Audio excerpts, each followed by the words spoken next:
Bonjour à tous, je vais vous parler du Rig Veda. Je vais vous en parler à ma manière, parce qu'à la manière des autres, je ne sais pas faire. Je suis pas un intellectuel.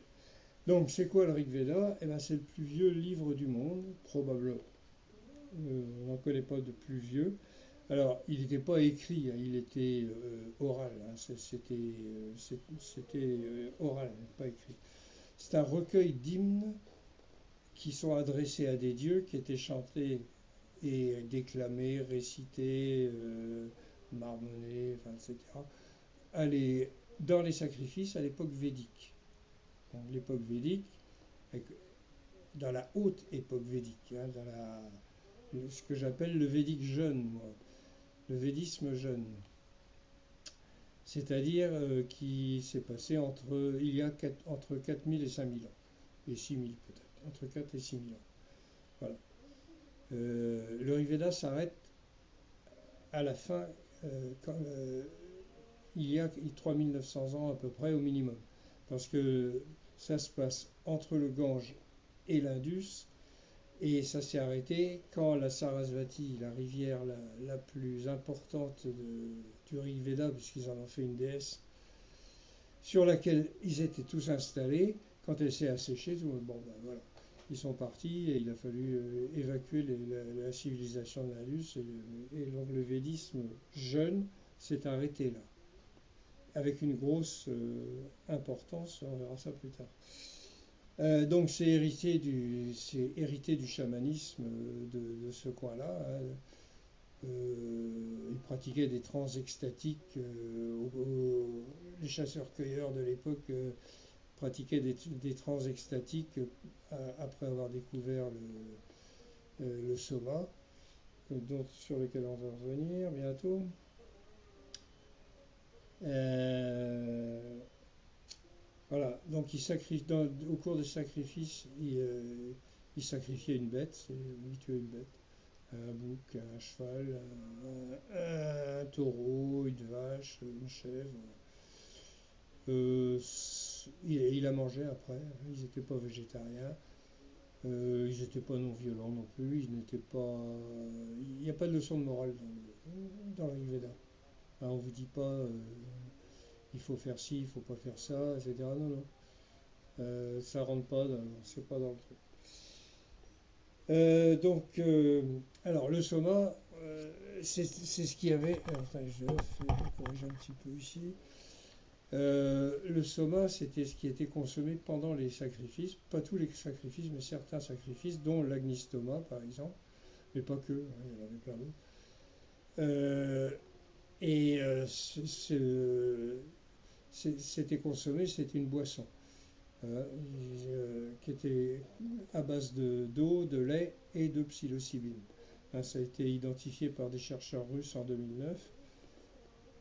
Donc la psilocybine, c'est la même molécule, à peu près la même molécule, c'est la même famille, en tout cas c'est une tryptamine comme la diméthyltryptamine qui est produite dans le cerveau par la glande pinéale.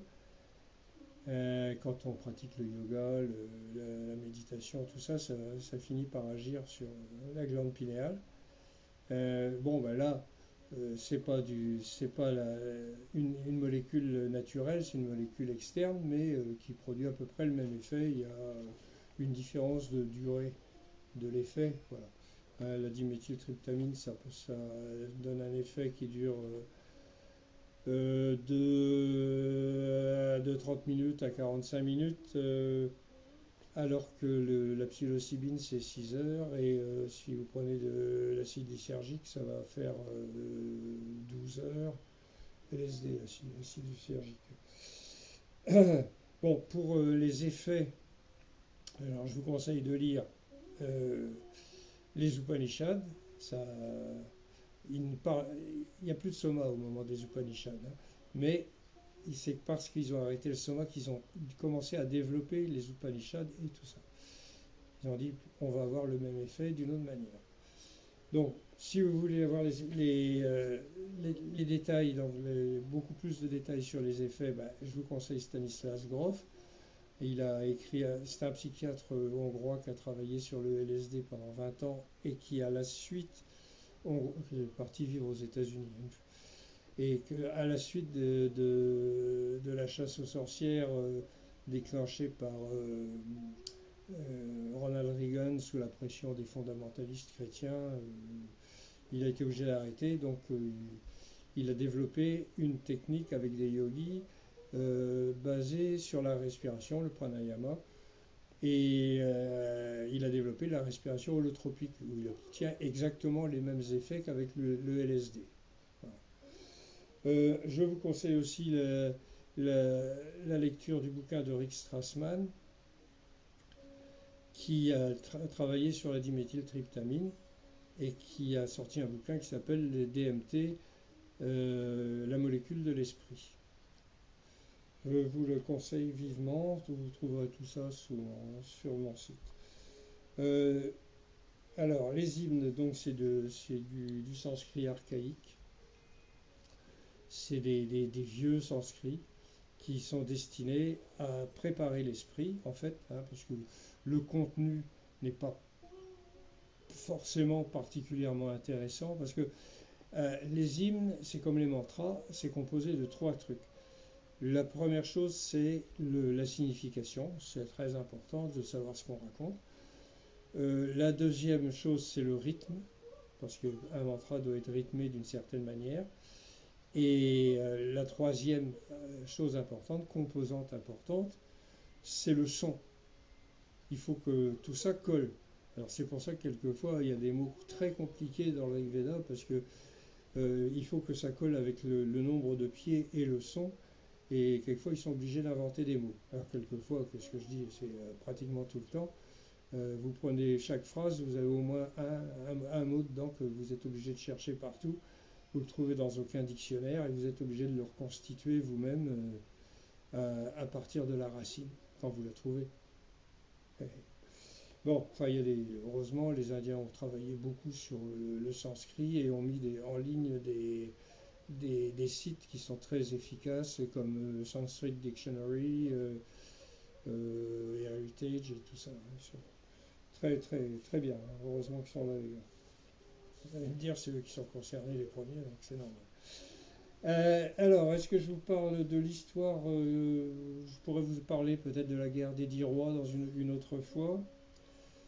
Du rapport de la civilisation de l'Indus avec le Rig Veda, puisque ça se passe au même endroit et en même temps, donc c'est qu'il devait y avoir un rapport, hein, sans doute.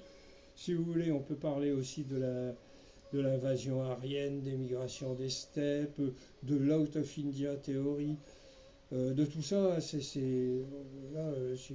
ne peux pas aborder ça maintenant. Donc, si ça vous intéresse, vous allez sur le site rigveda.fr, vous posez la question, et puis moi je vous fais une petite vidéo quand je me trouve quelques minutes.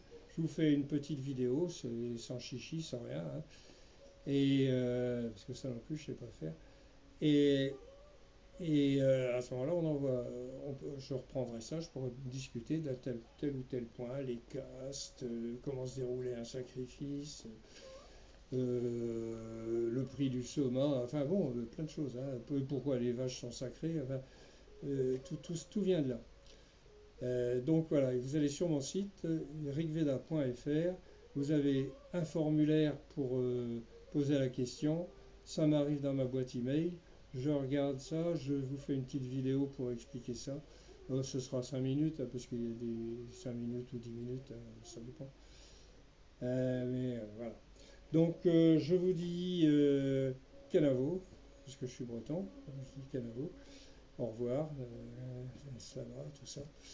Et à bientôt, merci.